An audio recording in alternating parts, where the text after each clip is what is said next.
Good morning guys. आज हम बताते हैं आपको यीशु मसीह के बारे में। हमारे लिए निर्णायक रूप से यह जानना कि क्या परमेश्वर का अस्तित्व है और वह किस प्रकार का है तब तक असंभव है जब तक परमेश्वर स्वयं पहल नहीं करता और अपने आप को प्रकट नहीं करता। परमेश्वर के रहस्योद्घाटन का कोई सुराग ढूंढने के लिए हमें इतिहास के पन्नों पर दृष्टि डालनी होगी। इसका एक स्पष्ट चिन्ह है। 2000 साल पहले पैलेस्टाइन के एक अव्यस्त गांव के अस्तबल में एक बच्चे का जन्म हुआ। आज पूरा संसार यीशु मसीह के जन्म का उत्सव मना रहा है और सही कारण से उसके जीवन ने इतिहास का मार्ग बदल दिया। हमें बताया गया है कि आम आदमी यीशु की बातों को प्रसन्नतापूर्वक सुनते थे और वह उन्हें यहूदी धर्म नेताओं के समान नहीं बल्कि एक अधिकारी के समान शिक्षा दे रहा था। मगर जल्द ही यह स्पष्ट हो गया कि वह अपने बारे में बहुत ही चौंकाने वाला और चमत्कारिक बयान दे रहा था। उसने अपने आप को विलक्षण और शिक्षक और पैगंबर से ज़्यादा महान बताया। उसने साफ शब्दों में कहा कि वह परमेश्वर है। उसने अपनी शिक्षा में अपनी पहचान को मुख्य मुद्दा बनाया। अपने अनुयायियों से यीशु ने सबसे महत्वपूर्ण प्रश्न पूछा, और तुम क्या कहते हो कि मैं कौन हूँ? तब शमौन पतरस ने उत्तर दिया कि तू जीवते परमेश्वर का पुत्र मसीह है। यह सुनकर यीशु मसीह हैरान नहीं हुआ, न ही उसने पतरस को डांटा। उसके विपरीत यीशु ने उसकी सराहना की। यीशु मसीह अक्सर मेरे पिता कहकर परमेश्वर को संबोधित करते थे और उनके सुनने वालों पर उनके शब्दों का पूरा प्रभाव पड़ता था।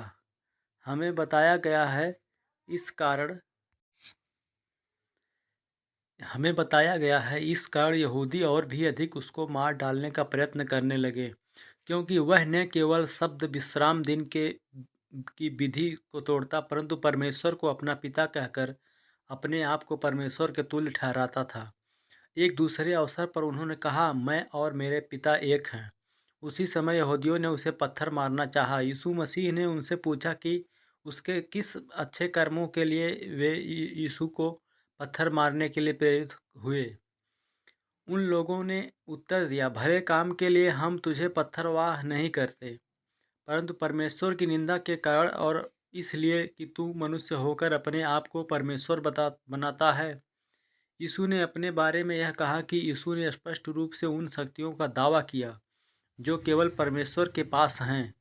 जब एक लकवा मारा हुआ व्यक्ति छत से उतारा गया ताकि वह यीशु के द्वारा चंगा हो सके, यीशु ने कहा, पुत्र, तुम्हारे पापों से तुम्हें क्षमा कर दिया गया है। यह सुनकर धर्मशास्त्रियों ने तुरंत प्रतिक्रिया व्यक्त की कि यह व्यक्ति इस तरह की बातें क्यों कर रहा है। वह परमेश्वर का अपमान कर रहा है। परमेश्वर के सिवा कौन पापों को क्षमा कर सकता है? तब यीशु ने उनसे कहा, कौन सा आसान है, इस लकवे से पीड़ित आदमी को कहने कि तुम्हारे पाप क्षमा हो गए हैं, या उठो चलो और चलो? यीशु ने आगे बोला, परंतु जिससे तुम जान लो कि मुझको पृथ्वी पर पाप क्षमा करने का अधिकार है। उसने उस लकवे के रोगी से कहा, मैं तुझे से कहता हूँ, उठ, अपनी खाट उठाकर अपने घर चला जा। वह उठा और तुरंत खाट उठाकर सबके सामने से निकल कर चला गया। इस पर सब चकित हुए। यीशु ने इस तरह के बयान भी दिए, मैं इसलिए आया कि वे जीवन पाएं और बहुतायत से पाएं, और जगत की ज्योति मैं हूँ। और उसने कई बार यह कहा कि जो कोई उस पर विश्वास करेगा, यीशु उन्हें अनंत जीवन देगा और उस पर दंड की आज्ञा नहीं होती, परंतु वह मृत्यु से पार होकर जीवन में प्रवेश कर चुका है और मैं उन्हें अनंत जीवन देता हूँ। वे कभी नष्ट न होंगे। उन महत्वपूर्ण क्षणों में जब यीशु की ज़िंदगी दांव पर लगी थी, इस तरह के दावा करने के लिए महायाजक ने उससे सीधा सवाल किया, क्या तू उस परम धन्य का पुत्र मसीह है? हाँ, मैं हूँ, यीशु ने कहा, और तुम मनुष्य के पुत्र हो, सर्वशक्तिमान की दाहिनी ओर बैठे और आकाश के बादलों के साथ आते देखोगे। तब महायाजक ने अपने वस्त्र फाड़कर कहा, अब हमें गवाहों का और क्या प्रयोजन है? तुम्हें यह अपमानपूर्ण बातें कहते हुए इसे सुना। यीशु मसीह का परमेश्वर से संबंध इतना गहरा था कि उसने एक मनुष्य के उसके प्रति मनोभावों को और परमेश्वर के प्रति उनके मनोभावों को एक बराबर बताया। अतः उसे जानना प्रभु को जानना था, उसे देखना प्रभु को देखना था, उस पर विश्वास करना प्रभु पर विश्वास करना था, उसे ग्रहण करना प्रभु को ग्रहण करना था और उससे बैर रखना प्रभु से बैर रखना था। उसका आदर करना प्रभु का आदर करना था।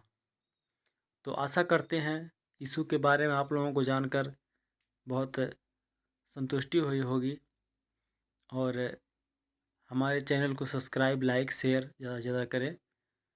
Thank you very so much. जय हिंद, जय भारत।